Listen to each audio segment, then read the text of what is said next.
अब तो मनोकामना है ये मेरी, अब तो मनोकामना है ये मेरी, जिधर देखूं आए नजर डमरू वाला। प्रभु मेरे मन को बना दे शिवाला, तेरे नाम की मैं जपूं रोज माला।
मैं हरिओम शर्मा जी से अनुरोध करूंगा कि पूर्व चेयरमैन डॉक्टर सुभाष शर्मा जी का रुद्राक्ष पहनाकर स्वागत करें।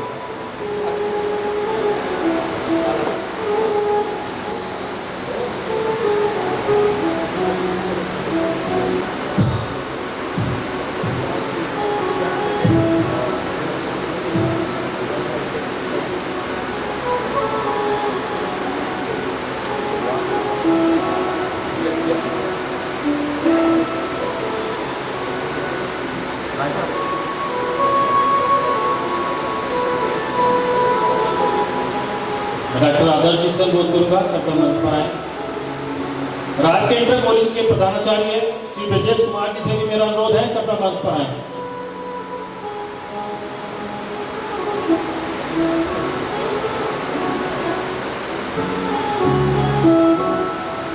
राज के इंटर कॉलेज के प्रधानाचार्य श्री ब्रजेश कुमार जी।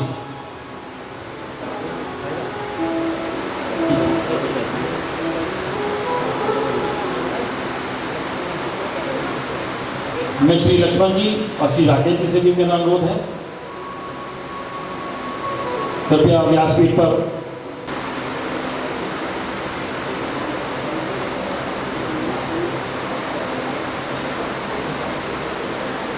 राजकीय इंटर कॉलेज के प्रधानाचार्य श्री ब्रजेश कुमार जी से मेरा अनुरोध, कृपया व्यासपीठ पर आएं।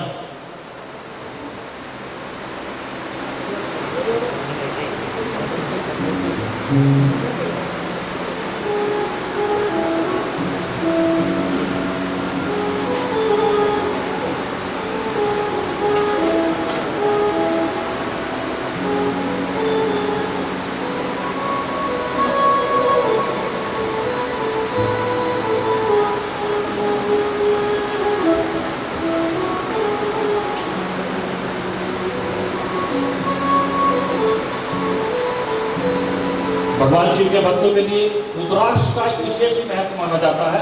रुद्राक्ष में यह कहा जाता है कि भगवान शिव का साक्षात रूप रुद्राक्ष के अंदर मौजूद है और इसके साथ साथ महाराज जी के द्वारा अभिमंत्रित रुद्राक्ष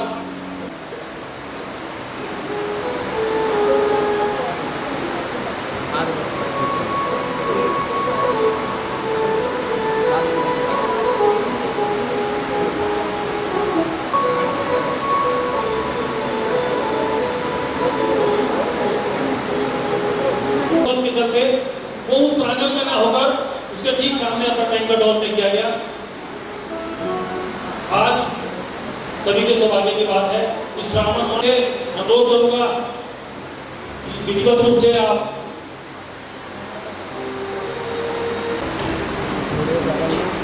सर्वप्रथम महामंडलेश्वर संजीव कुमार जी के चरणों में शत नमन करते हुए उपस्थित सभी भक्तजनों का हार्दिक स्वागत करती हूँ, अभिनंदन करती हूँ। और ये बहुत ही हर्ष का विषय है कि हमें सावन के महीने में इतनी सुंदर संजीव कुमार जी के मुख से कथा सुनने का अवसर प्राप्त हुआ है। हम लोग बहुत ही भाग्यशाली हैं कि हम श्रावण के महीने में कथा सुनेंगे और जहाँ तक जितने दिन भी मुझे समय मिलेगा मैं भी आने का प्रयास करूँगी, क्योंकि ये पहला अवसर है जो मुझे महाराज जी की कथा सुनने का मौका मिलेगा। और मैं आप सभी से निवेदन करती हूँ कि रोज आएं और धर्म लाभ लें। धन्यवाद। धन्यवाद। जिस पद पर आप विराजमान हैं वो वैसे तो नगर पिता कहा जाता है, लेकिन आपको सभी नगर वाले सुबह प्रातः स्मरणीय कहते हैं। प्रातः स्मरणीय इसलिए कहते हैं कि दरवाजे से बाहर पैर रखा और गंदा है कि नहीं है तो चेयरमैन साहब को याद कर लो। सबसे पहले सफाई हुई तो बहुत सुंदर, और सफाई नहीं हुई तो सब आप स्वतंत्र हैं कुछ भी कहने के लिए। इसलिए प्रातः स्मरणीय ये पद अभी बहुत अच्छे से आप सभी वैसे तो कार्यक्रमों में जाती हैं, उपस्थित रहती हैं, लेकिन ऐसा सूर्य हमें भी प्राप्त हो, उनका आशीर्वाद हमें भी मिले, इसी आशा के साथ मैं आपके साथ नमन करता हूँ, व्यासपीठ से आपका अभिनंदन करता हूँ। कथा प्रारंभ करने से पूर्व भी मैं हमारे बड़े पंडित उमादत्त शर्मा जी यहाँ उपस्थित है, मैं उनसे भी चाहूँगा कि आशीर्वाद स्वरूप वो भी हमें 2 शब्द करें। उनके मार्गदर्शन में हमारा जीवन चल रहा है। मैं यहीं का एक छोटा सा एक कार्यक्रम में गया तो शिव जी की कृपा ये है कि वो कार्यक्रम में जो मेरा परिचय बताया जा रहा था तो मैं क्या बना हूँ वो बोल नहीं पा रहे थे। एस जी ने इनकी मेहनत थी, महामंडलेश्वर बन गया हूँ, यही बहुत स्कूटर पे घूमता हूँ, नई रिक्शा में रहता हूँ, सामान्य हूँ, छोटा हूँ। मैं कहीं से निवेदन करूँगा कि वो महामंडलेश्वर करें। तथा स्थल पर उपस्थित इस नगर की चेयरमैन साहिबा, पूर्व चेयरमैन साहब, हमारे भाई भारद्वाज जी, सभी मातृशक्ति प्यारे बच्चों, ये बहुत ही सौभाग्य का विषय है। और मैं तो अभी बैठा बैठा सोच रहा था कि जो मिसाल पूर्वजों ने दी है वो सही है कि बालक के पैर पालने में भी सन जाते हैं। यद्यपि एक राजनीतिक परिवार में पैदा हुए और जिस पिता के ये पुत्र है वो चाहते तो सियासत में बहुत ऊंचे मुकाम तक पहुंच जाते, लेकिन आध्यात्मिक की ओर इनका ध्यान गया और भगवान की भक्ति में इन्होंने अपना ध्यान लगाया और अब छोटी सी उम्र में इन्होंने महामंडलेश्वर की उपाधि पाई है। इन्हीं के श्रीमुख से आज प्रथम बार हमें श्रावण के महीने में कथा का स्वर्ण सुनने का अवसर मिला है। तो मैं परमपिता परमेश्वर से चाहता हूँ, प्रार्थना करता हूँ कि जिस रास्ते पर ये चले हैं, जिस लाइन पर ये चले हैं, ये सनातन धर्म में ऊंचाइयों पर पहुँचे, इस धर्म की रक्षा के लिए इनका इस जनपद का नाम रोशन करें, अपने परिवार का, अपने समाज का नाम रोशन करें। और सभी साथियों को, बहनों को ये सुझाव देता हूँ, बधाई देता हूँ कि इनका हौसला अफजाई के लिए, जैसा कि अभी चेयरमैन साहिब ने कहा, नित्य प्रतिदिन आकर इनका हौसला बढ़ाएं। धन्यवाद। जय भगवान श्री राम, जय परशुराम। लेकिन हमारा मेन जो उद्देश्य था, मुख्य उद्देश्य, हर घर में रुद्राक्ष जाए। जितने भी लोग इस कथा कैसा कैसी हुई, मैं कैसी सुना पाऊंगा, आप कैसी सुन पाएंगे, ये तो समय ही बताएगा। लेकिन यहाँ आने का सर्वाधिक बड़ा प्रसाद यह है कि आप रोज आए, रोज एक रुद्राक्ष आपको मिलेगा। ऐसा नहीं है, हमारी टीम ने जब ये संबोधन किया कि कोई पहले दिन ले गया तो दूसरे दिन मिलेगा कि नहीं मिलेगा। हमारी तरफ से यह है कि कोई पहले दिन आया, उसको पहले दिन में मिलेगा, उसको दूसरे दिन में मिलेगा, उसको तीसरे दिन में मिलेगा, उसको चौथे दिन में मिलेगा, उसको सातों के सातों दिन मिलेगा। अभिप्राय यह है कि एक व्यक्ति को 7 रुद्राक्ष मिलेंगे ही मिलेंगे। नेपाली दाना है, पंचमुखी दाना है। ऐसा नहीं होगा जिसकी रेस्ट्रिक्शन है कि आप ये कहने लगे कि मुझे 2 रुद्राक्ष दे दो। ऐसा नहीं। मैं पत्नी को पहनाना चाहता हूँ, मैं पति को पहनाना चाहती हूँ, मैं बालक को पहनाना चाहती हूँ, ऐसा नहीं। आप 100 लोगों को भी पहचानना चाहते हैं तो कथा समापन के लगभग 6 बजे होगी, तो 5:45 बजे आप उन्हें ले आइए, रुद्राक्ष उन्हें भी मिलेगा। बिना रुद्राक्ष, बिना प्रसाद के तो जा सकता है, मैं कह रहा हूँ, बिना प्रसाद के जा सकता है। हो सकता है प्रसाद की व्यवस्था ठीक न हुई हो, लेकिन बिना रुद्राक्ष के नहीं जाएगा। कितनी संख्या आप आएगी? 500, 1000, 2000, 3000, 4000, 5000, 6000, 10,000 रुद्राक्ष मैंने मंगा लिए हैं। जितनों को चाहो उतनों को रुद्राक्ष धारण कराओ।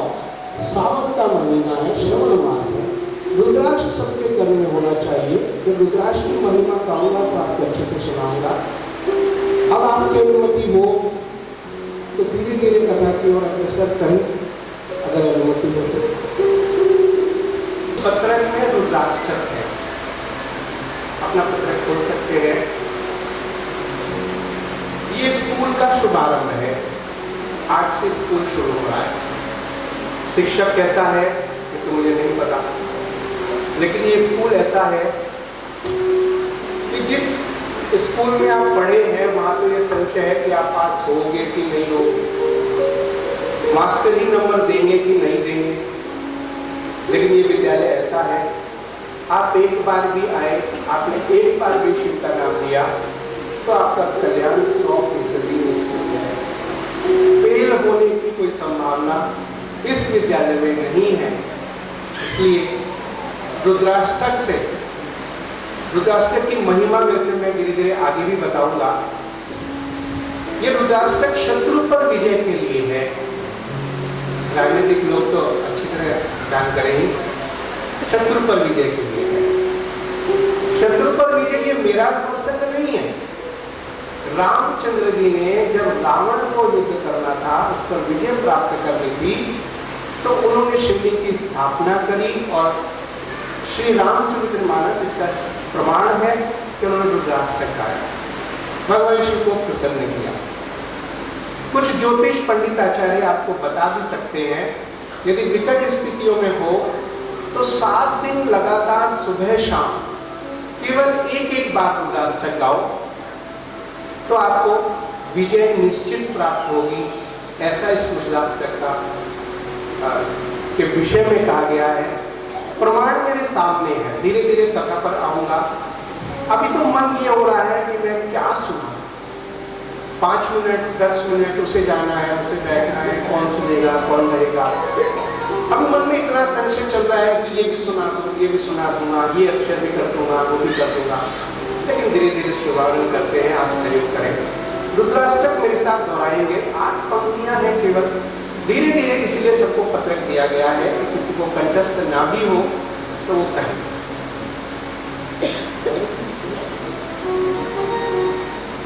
नमः शिवाय, नमः शिवाय, नमः शिवाय, नमः शिवाय, नमः शिवाय, नमः शिवाय, नमः शिवाय, ओम नमः शिवाय, नमामि नमः शिवाय, ओम नमः शिवाय, नमः शिवाय, ओम नमः शिवाय, नमः शिवाय, ओम नमः शिवाय, नमः शिवाय, ओम नमः शिवाय, नाम समीशान निर्वाण रूपम विभुंदापकं ब्रह्म वेद स्वरूपम निधाने ईशान निर्वाण रूपं विभुंदात्मकं ब्रह्म वेद स्वरूपं निजं निर्गुणं निर्विकल्पं निरीनं चिदाकाश महाकाश वासं भजेयम्। ओंकार मूलं तुरीयं गिराज्ञान कोटितमीशं गिरीशं वरानं महाकालकालं कृपालं गुणागार संसार पालं कालकालं प्रकालं गुणागार संसार पालं नतोऽहम्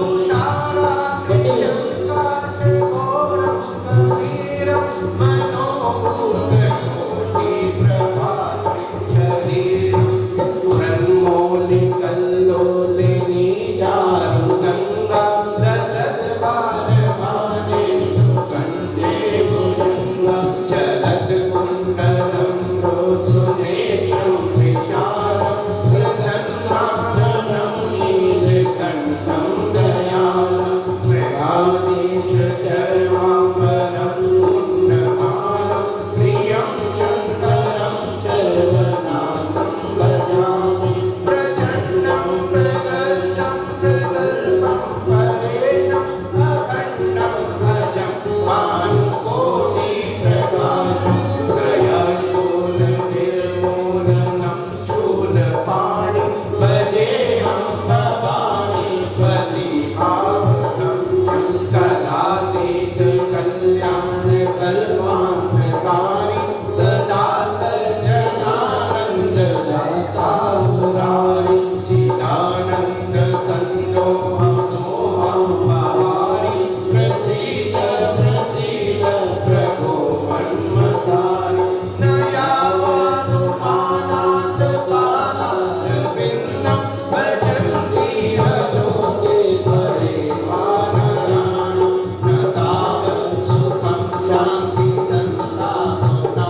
शिवाय। सर्वप्रथम कलश यात्रा कथा प्रारंभ हुई। कलश यात्रा होनी चाहिए। ये जो माताएं, बहनें, बेटियां कलश लाई हैं, ये हमारे लिए बहुत सौभाग्य की बात है। कथा तो जितनी भी कथाएं आप सुनते हैं ना, ये तो अब कुछ प्रचलन हो गया, नहीं तो जहां भी कोई भी कथा आप सुनो तो कथा व्यास बताएंगे कि ये कथा शिव जी ने पार्वती जी को सुनाई।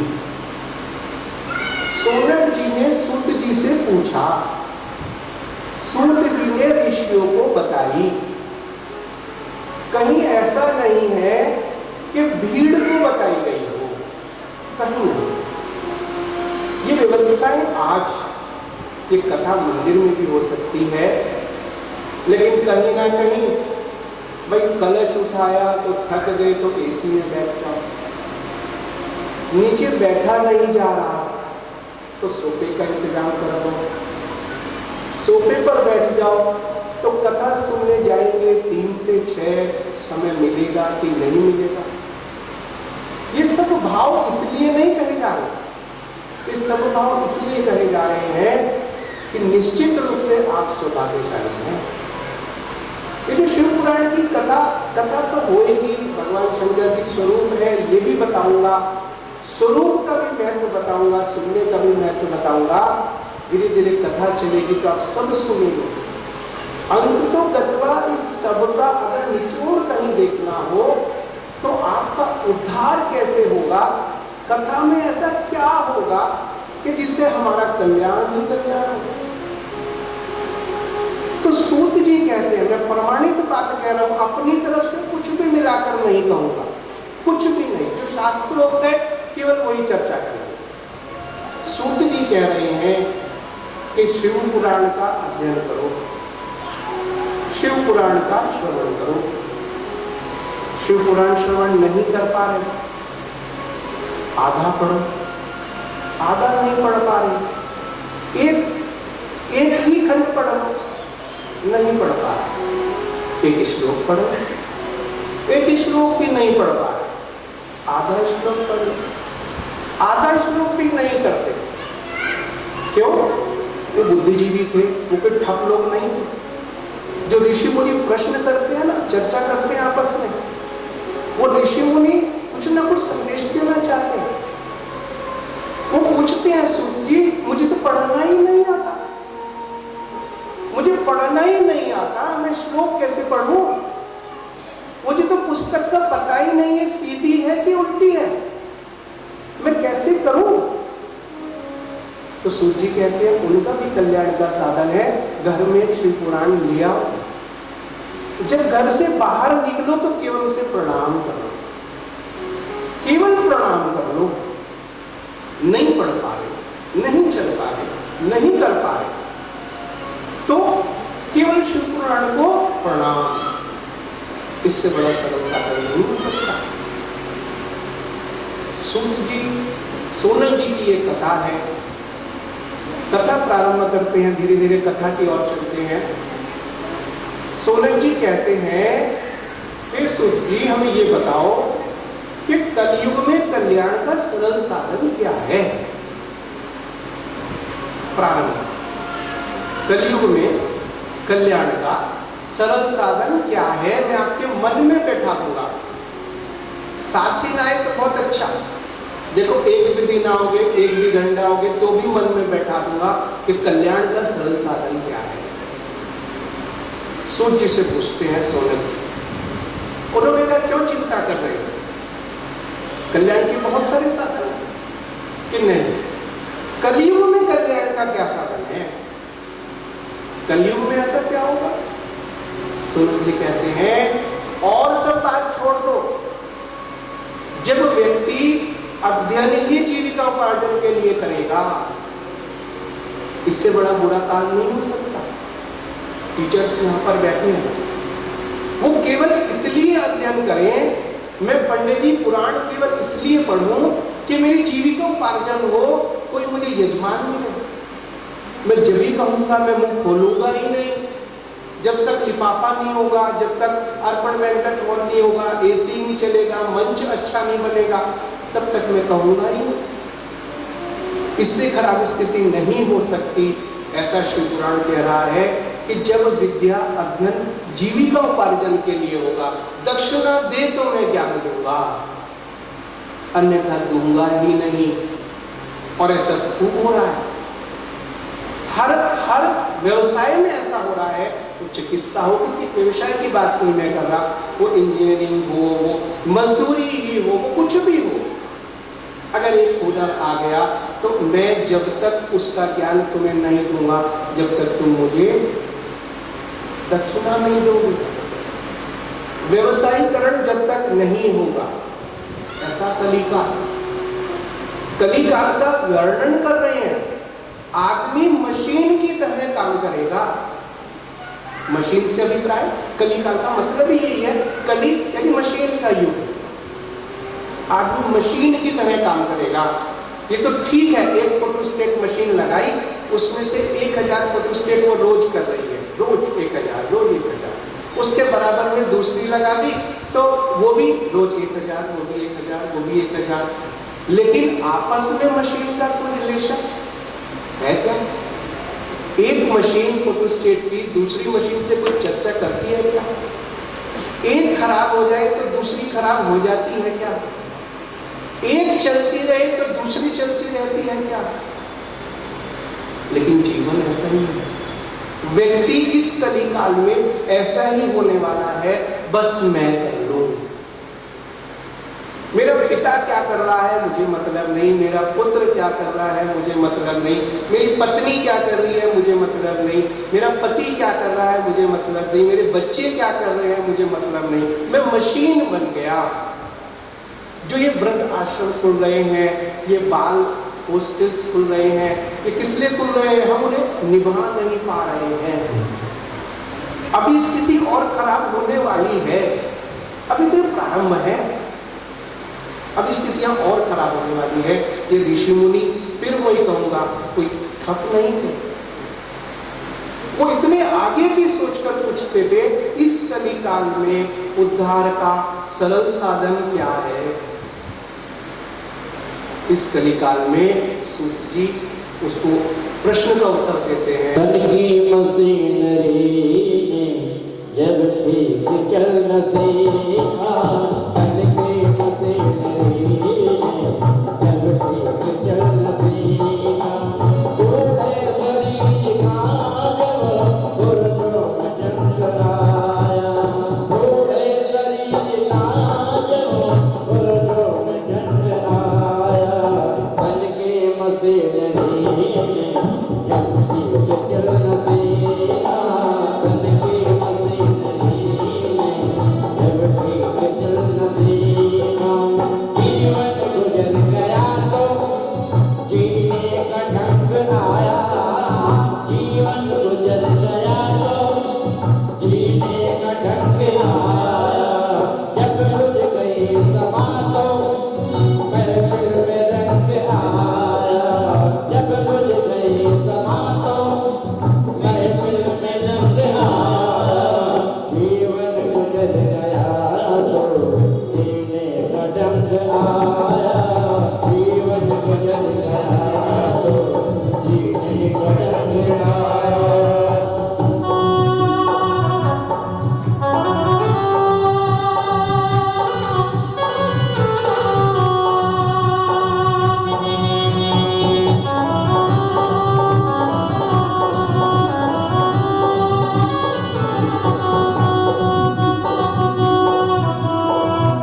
मैंने अखिलेश जी का नाम ही नहीं लिया था, इन्हीं का नाम केवल मैं भूल गया था, और यही सबका, ये कम बड़ी चीज नहीं है। ये भागवत कथा कहते हैं, मैंने बहुत कहा कि आसन लगवा लो, थोड़ा ऊंचा बैठ जाओ।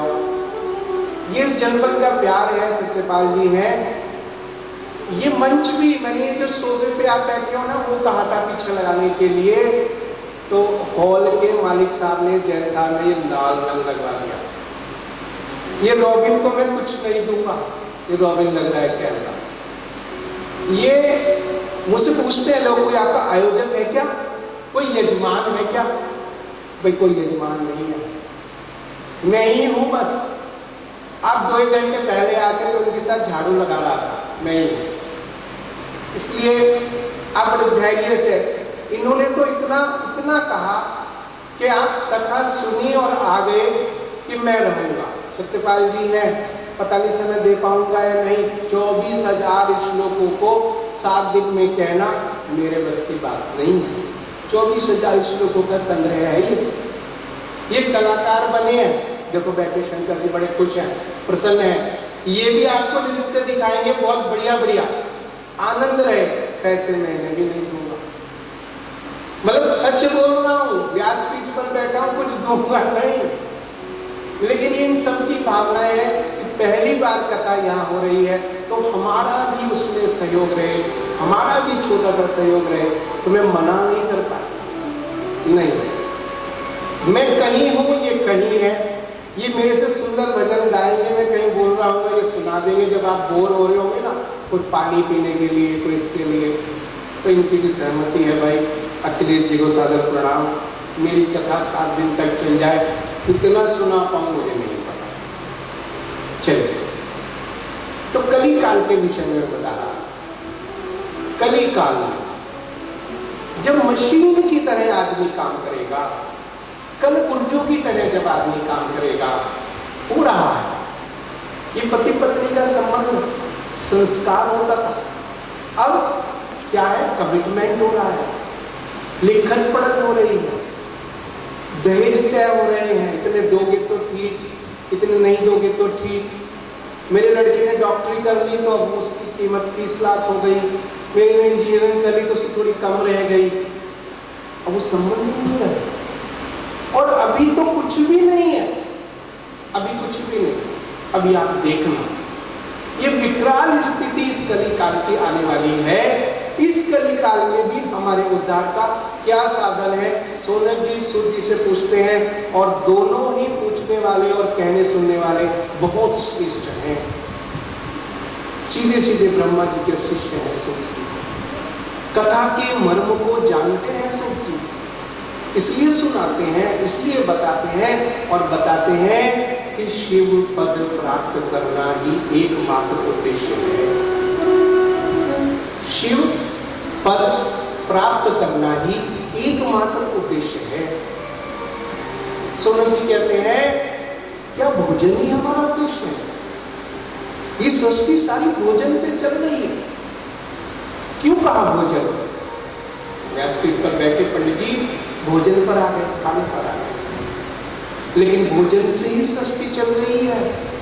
भोजन चाहिए, 4 रोटी, 1 दाल, अच्छी सी सब्जी बड़े आराम से थाली में रखकर घरवाली बना सकती है, आप खिला सकती हैं। लेकिन रोटी चाहिए बड़ी किचन में बनने वाली, किचन बड़ी जिसमें पके। खानी तो चाहिए ना। अब किचन बड़ी होगी तो किचन बड़ी जितनी होगी उसका कितना बड़ा मकान होगा, तो मकान भी चाहिए। मकान बड़ा बनेगा तो जमीन चाहिए। इतना बड़ा मकान आजकल तो वैसे कर्जे में भी मिल जाता है, ऐसी कोई बात नहीं। बहुत लोग करोड़ों करोड़ों कर्ज लेते हैं, हम सोचते हैं वो बहुत बड़े हैं, लेकिन फिर भी उन्होंने कर्ज लिया क्यों? ये शास्त्रोक्त है, जो कोई हास प्रयास नहीं है, कोई भी हंसी की बात यहाँ नहीं है। हंसी की भी है तो उसमें शास्त्र है। भोजन चाहिए, चांदी की प्लेट में भोजन चाहिए। भोजन करने वाला व्यक्ति कितना बड़ा होना चाहिए? इतना बड़ा होना चाहिए। बात सिर्फ भोजन की है। क्या हमारा उद्देश्य what is the goal of our human being? मानव जीवन का उद्देश्य क्या भोजन ही है? बस भोजन चाहिए, और चाहिए क्या तुम्हें? और कुछ भी नहीं चाहिए, भोजन चाहिए। भोजन के इर्द गिर्द सब घूम, सब कुछ भोजन चाहिए, उनका नहीं। जीवन का उद्देश्य शिव पद प्राप्त करना है। शिव पद प्राप्त करना शब्द कितना महत्वपूर्ण है। शिव पद प्राप्त, बड़े आराम से कह दिया शिव पद प्राप्त करना, लेकिन सच मानो ये उतना ही आराम से है भी। सूरज जी पूछते हैं सूर्य जी से, ये शिव पद प्राप्त करना है क्या? क्या है ये शिव पद प्राप्त करना? शिव को जानना। जाने कैसे? मैं तेज तो नहीं सुनता हूं। जाने कैसे? शिव पद प्राप्त करना, शिव को जानना। शिव को जाने कैसे? कह तो दिया बड़ा आसान, शिव को जान लो। कैसे जाने? सूत जी कहते हैं स्वयं को जान लो तो शिव को जान जाओगे, शिव को जानने चलोगे तो स्वयं को जान जाओगे। जब तुम और शिव दोनों अलग अलग जब तक है, जब तक नहीं जान रहे, जिस दिन उन्हें एक मान लोगे उस दिन शिव को जान जाओगे। ऐसा सूत मैं नहीं किया। हम स्वयं की तरफ तो देख ही नहीं रहे, शिव ही तुम है। ये पूरा शिव पुराण इसी बात को सिद्ध करेगा कि आप सब शिव में हैं, आप ही तो शिव हैं। इस 7 दिन की कथा आप ना शिव बन जाओ तो मेरा नाम हटा देना, दोबारा कथा मत सुनो। शिव ही तो है। एक अच्छा सुनो, एक व्यवहारिक उदाहरण। व्यवहारिक उदाहरण में क्या आता है? समुद्र है बहुत बड़ा, समुद्र से 1 लोटा जल भरा गया। उस 1 लोटा जल को यदि मैं कहूं ये समुद्र है, तो आप कहोगे पंडित जी का दिमाग, ये समुद्र बता रहे 1 लोटा जल है, और बता रहे ये समुद्र है। तत्व क्या वो है क्या? समुद्र का ही तो अंश है। तत्व क्या वो है क्या? और गारंटी से कहता हूं वो लोटा फिर समुद्र में उड़े, इसे कहते हैं मोक्ष। फिर वो जल जो लोटे में था, आप दोबारा उसी जल को वापस लोटे में नहीं ले सकते, नहीं ले सकते, नहीं ले सकते। वो तरीका ही नहीं बना। अब की बार कोई दूसरा जल ही उस लोटे में आएगा। ये शरीर है, लोटा रूपी शरीर है, इसमें आत्मा है, वो निराकार है। उस आत्मा को उस निराकार में मिलाना है, ये सिद्ध पद प्राप्ति है। पहली ही लाइन में अभी महात्मा भी शुरू नहीं हुआ, सूत जी ने सोनक जी को शिव पुराण का उद्देश्य बता दिया। कथा तो यही खत्म है। शिव पद का कथा तो यही करके आपको शिव को जानना है। और शिव कौन है? आप ही हैं। आपको स्वयं को जानना है। आप बाहर देख रहे हो, अपने अंदर देखो कौन है। जब तक अंदर नहीं देख रहे हो तब तक बाहर जाते रहो। बाहर जाते भी उन मंदिरों में रहो जहां शिव जी हो। एक बात और छोटी सी, आलोचना नहीं करता व्यासपीठ से, ये राजाओं की कथा नहीं है, ये ध्यान देके सुनना। ये राजाओं की कथा नहीं है, ये राम की कथा नहीं है, ये कृष्ण की कथा नहीं है। वो राजा थे। आप नगर पालिका अध्यक्ष हैं, जितनी देर तक नगर पालिका अध्यक्ष हैं उतनी देर तक अगर आप चाहें तो वहां का पर्चा भी नहीं हिल सकता। मेरे पिताजी भी रहे हैं, आप हिला ही नहीं सकते, वो कितना भी प्रयास कर लो, अगर आप नहीं चाहेंगे कि इसमें कुछ हो। इसलिए वो तो राजा था। राजाओं की कथा खूब है, खूब मुझे मकान बना दिया, मुझे मोदी जी ने गैस सिलेंडर दे दिया, मुझे ये रिक्शा कर दी, वो भी आपके लिए भगवान ही तो है। खूब तिलिस्म बना लो, खूब भगवान बोलो। आलोचना फिर भी नहीं है, प्रशंसा उनकी भी पूरी है, क्योंकि वो योग्य थे, उन्होंने कुछ किया। ये इसमें सिद्ध होगा तो ये कथा ही शिव जी की है, उस असीम की कथा है। बहुत बार पर लोगों को संशय हो जाता है, शिव पुराण की कथा सुनने जा रहे हैं, लक्ष्मी तो मिलेगी ही नहीं, वहां लक्ष्मी तो है ही नहीं। शिव पुराण की कथा सुनने जा रहे हैं, विष्णु की सुनो, कृष्ण की सुनो, श्री जी की सुनो, लक्ष्मी तो आएगी। बताओ गलत क्या करूं कि सही? लेकिन मैं अपनी बात को सिद्ध करूंगा इन 7 दिनों में। शिव पुराण की कथा, जो हाइट्स वाला आदमी होता है वो सब कुछ दूसरे को सौंप देता है, अपने आप को वो नंगा बैठा रहता है। अब दायित्व उनका होता है जिनको सौंप दी कि उस तक कोई न पहुंचे। आपको धन चाहिए, तुरंत धन कुबेर, धनाध्यक्ष है, एक इशारा सब कुछ लुटा दे, सब कुछ मिल जाएगा। एक पद तो चलो, एक शिव तो कहो। आप शिव शिव बोल रहे हैं, शिव तो सुनता ही नहीं। वो तो पता नहीं 2000 वर्ष बाद, 3000 वर्ष बाद कब अपनी आंखें खोले, उसे पता ही नहीं। और वो डिस्टर्ब ना हो, इसलिए ये सब गण, ये सब नीचे, सब कुछ उसके पे हुए, सब कुछ उसके करे हुए हैं। आप चलो तो सही। ये तिलिस्म शिव का है, ये शिव ही है जो संपत्ति के दाता है। संपत्ति अगर चाहिए तो शिव की शरण में जाना पड़ेगा, बिना शिव के संपत्ति नहीं मिल सकती। ये शिव ही है। आज की भारत सरकार हम दो हमारे दो को प्रचार कर दिया। शिव जी तो ग्रस्त है। अभी कथाएं सुनोगे कैसी भांग घोट दी, कैसा कर दिया, सारी कलेश है जो पत्नी कर सकती है, पर ये शिव जी तो है, तो किस तरह निभाना चाहिए कि शिव जी तो कह रहे हैं। दोनों के अपने पुत्र नहीं है, दोनों के अपने पुत्र नहीं है। अभी कार्तिक खंड में आएगा, कार्तिक जी भी उनके पुत्र नहीं है दोनों के, और गणेश जी भी सीधे सीधे पुत्र शिव जी के पार्वती के नहीं है। लेकिन माता ने कह दिया ये मेरा पुत्र है, अच्छा तो मेरा पुत्र हो गया।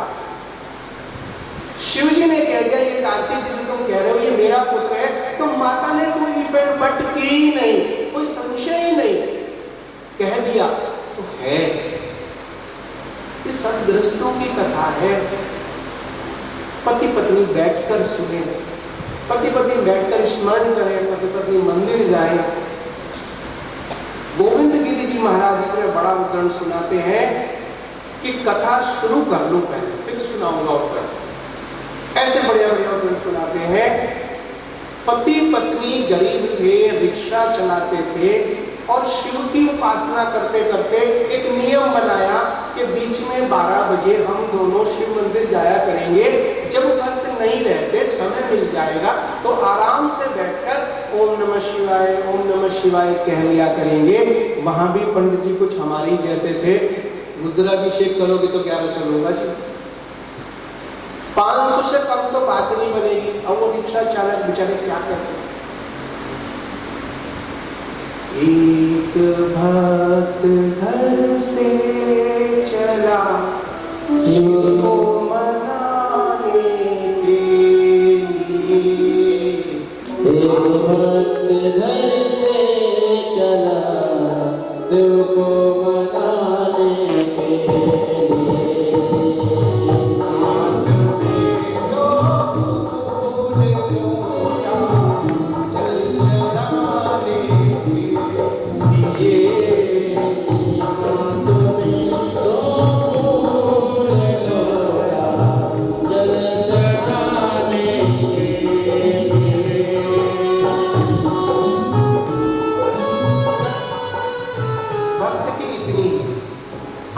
भजन है, चोरी भी करने लगा, ये भी करने लगा, चढ़ भी गया, सारे भजन है।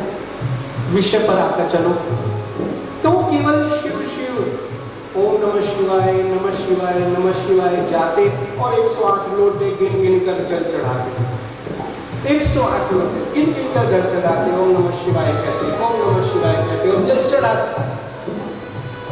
जो पत्नी थी, कहते हैं कि कुंवारी कन्याओं को शिवलिंग को स्पर्श नहीं करना चाहिए, बात सही है। सुहागिन पत्नी थी, वो ठीक से भगवान को शंकर को बहुत अच्छे से नहलाया केवल ये काम करते, ना अभिषेक करते, ना पाठ करते, ना कुछ करते। छोटी सी बीच में 10 मिनट मिलती तो शिव मंदिर हो जाते। और कहते हैं कि वो इतने बड़े, इतने यशस्वी व्यक्ति बने कि उन्हें ये नहीं पता था कि हमारी कितनी जमीन है। ये पता ही नहीं था कि कितनी जमीन है। नाम है, अभी कुछ ही समय पहले शायद वो दिवंगत हुए हैं, महाराष्ट्र के हैं, गोविंद गिरी जी महाराज अपनी कथा में पूरा उदाहरण सुनाते हैं। और गति कैसे हुई, ऐसी सुंदर गति भगवान सबको दे। एक बार लोटा चढ़ाने गए और बोल से कहा जय शंकर की, और शिवलिंग पर हाथ रख दिया, बस उठे ही नहीं। माता जी बहुत देर तक कहती रही, उठो, चलो, चलना है। जोर से हाथ लगाया तो गिर पड़े। ऐसी सुंदर गति, न आहा, न डॉक्टर, न कुछ, न पड़े, न पाली, न पैरालाइसिस, कुछ नहीं। और चलो। ये प्रत्यक्ष घटना है, तो पुराणों की घटना नहीं सुना। फिर विषय बनाया, सोने की सूर्य से पूछ लो, ये शिव जी कह तो दिया शिव पद प्राप्त करना, ये कैसे हो कैसे, उसका तरीका बताओ। और शास्त्रोक्त तरीका बताओ, ऐसे मत बताओ भाई वहां मंदिर चले जाइए, भाई वहां ये कर लिए, तुम महामृत्युंजय करा कर 1.25 लाख महामृत्युंजय हो जाएंगे तो तेरा ये हो जाएगा, तेरा हो जाएगा, ऐसा कुछ नहीं सुनना। तो 3 माध्यम बताते हैं, 3 माध्यम शास्त्रोक्त बताते हैं। सबसे पहले श्रवण है, दूसरा कीर्तन है, और तीसरा मनन है। श्रवण है, कीर्तन है और मनन है। पहले सुनो, पहले सुनो। 3 घंटे कथा का निमंत्रण आया है तो पहले 3 घंटे बैठकर सुनो। चूंकि 3 घंटे आपने क्या सुना, अगर घर जाके किसी बालक ने पूछा आप पंडित जी ने क्या सुनाया, तो आप कहोगे शिव विवाह हो रहा था। क्या सुनाया, उस सती का बता रहे थे, वो डूब गई थी।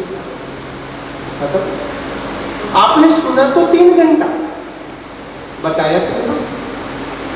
श्रवण कीर्तन, बखान करो बार बार, भाई ये सुना, भाई ये सुना, भाई ये सुना। ये कहते कहते वो मनन तक पहुंच जाओगे। ये कैसे? कथा हुई है, कथा का नियम है, कथा किस प्रकार से, उस सब विषय में मैं नहीं जा रहा हूँ। कथा किस आयोजन कैसे होना चाहिए, उसका प्रचार कैसे होना चाहिए, सब शास्त्र में बताया। व्यासपीठ कैसे स्थापित होनी चाहिए, व्यासपीठ पर व्यास को कैसे बिठाना चाहिए, उसके लिए क्या व्यवस्था करनी चाहिए, ये सभी चीजें इसमें बताई गई है। किस किस प्रकार से कथा श्रवण हो। महत्वपूर्ण बात बताई है, आपकी इच्छा है, ये कुछ नहीं कहा।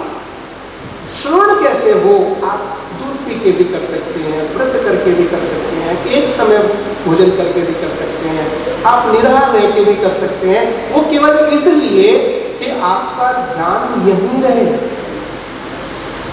और शायद जब वो पता नहीं था, अब तो मैं एक बात कह सकता हूँ कि श्रवण कैसे हो, मोबाइल स्विच ऑफ करके ही सुन लो। मोबाइल सबसे बड़ी समस्या इस समय, मोबाइल ही स्विच ऑफ नहीं होता। तो श्रवण में ये भी बाधा, सुन लो, सुनना ही पर्याप्त है। ऐसा कोई शास्त्र नहीं, पंडित जी बैठे हैं, आज ही आलोचना करता हूं इनकी, एक भी नियम ऐसा बता दो कि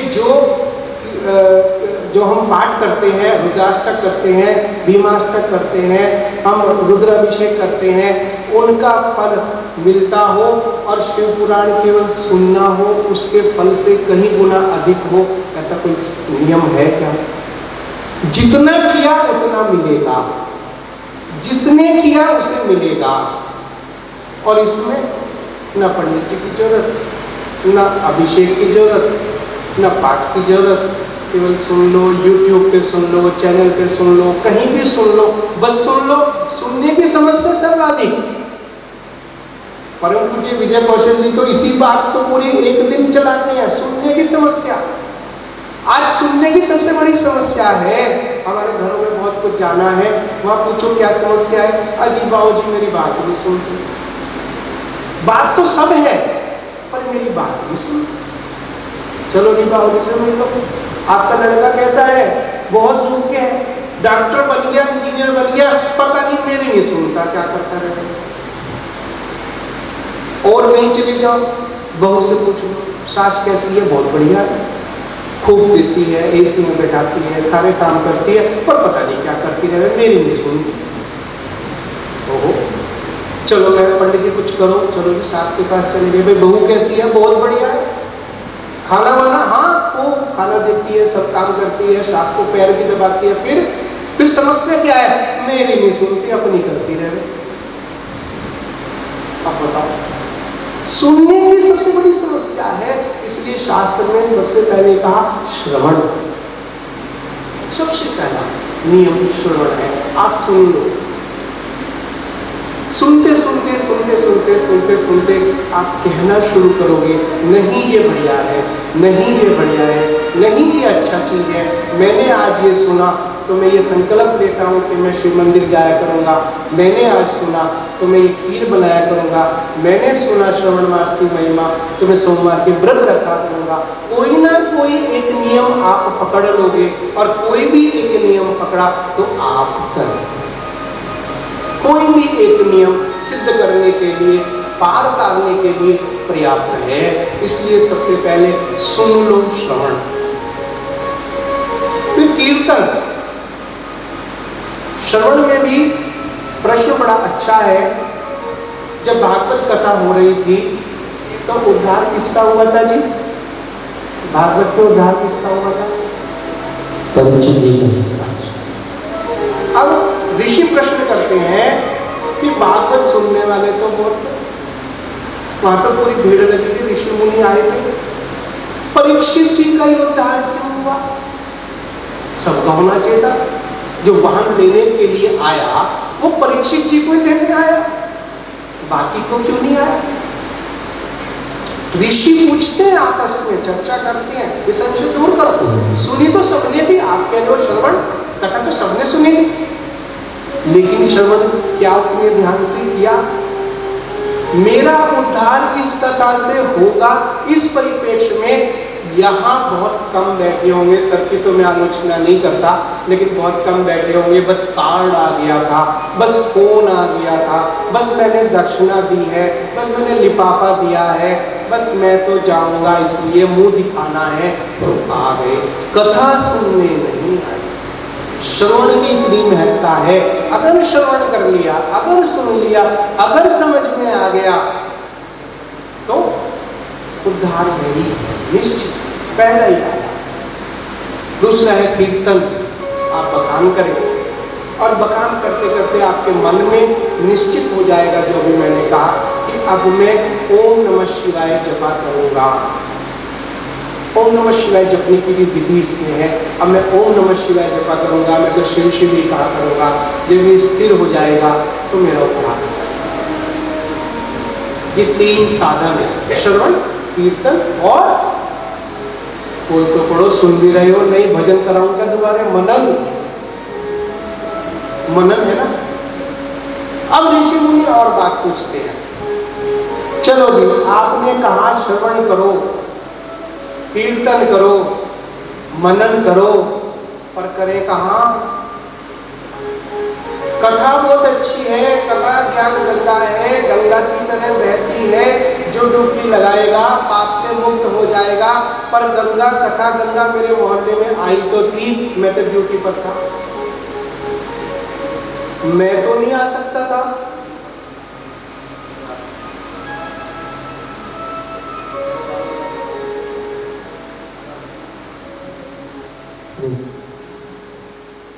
जग का